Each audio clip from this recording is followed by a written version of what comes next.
అందరికీ నమస్కారం. నిన్న షేక్ అఖిల, ప్రెసిడెంట్ జిల్లా అర్బన్ సమాఖ్య, నర్సరావుపేట, పల్నాడు డిస్ట్రిక్ట్ అనే ఆమె ఇచ్చిన రిపోర్టు మేరకు పల్నాడు జిల్లాలో మెప్మాలో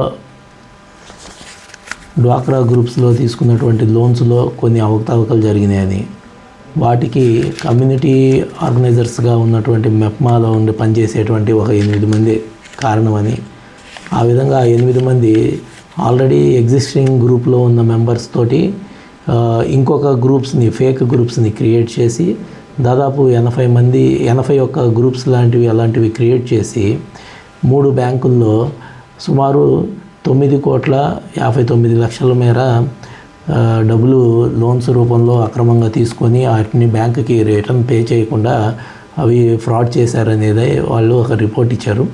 ఆ రిపోర్ట్ మేరకు కేసు రిజిస్టర్ చేయడం జరిగింది.